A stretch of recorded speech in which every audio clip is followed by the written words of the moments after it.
Isn't it just like you to turn it all around for good, like only you could, like only you would. You turn it all around for good, and when you do it so it's done for good, like only you could, like only you would. You turn it all around for good. You embarking upon a solo career, yeah, and releasing your first album. Yeah. Oh, it's just like you.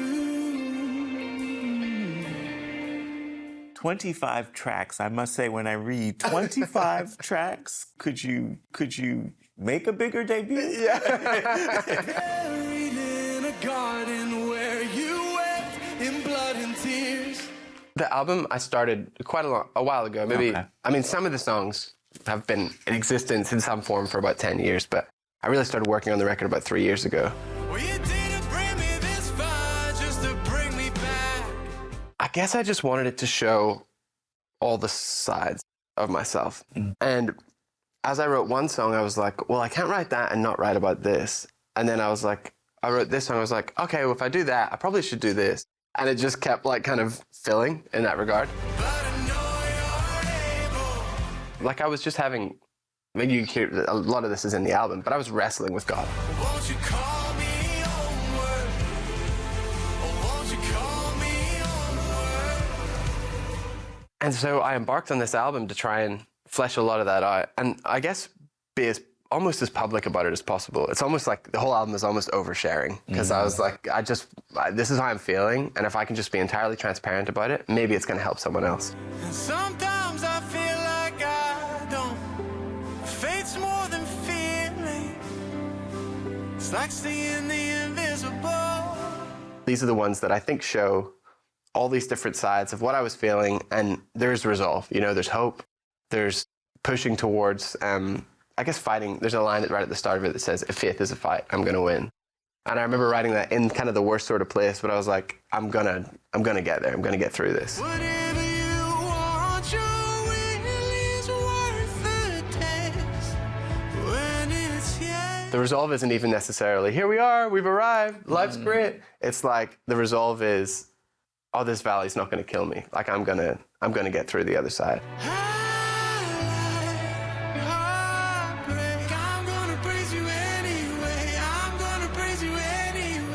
One of the songs that we have heard is So Help Me God. Yeah. That was one you've chosen to share now. Yeah. Oh, but you came down the mountain like a pilgrim in reverse. I just sat at the piano and I started singing, I'm gonna get through this, I'm gonna get through this, so help me God. And I think at the time, I didn't even know what I was trying to get through. I think I was just in this, in retrospect, I can look back and see that, but at the time, I just was not doing well, but I hadn't even accepted that in myself. And this was kind of, I guess, the inside me being like, hey, you're not good right now, but you're gonna be okay. I'm gonna get through this, so help me God. I've always been like, I'd love to write a song about God being the pilgrim in reverse. Like, so as we spend our lives pilgrimaging towards him, ascending the mountain, trying to be closer to what it is to be Christ-like, and even the metaphorical idea of getting older and ascending to heaven. Isn't it beautiful that, like, while every other God put themselves up on this high pedestal and said, I'm out of reach, you could never be like me. Maybe the highest you'll ever be is to be my servant.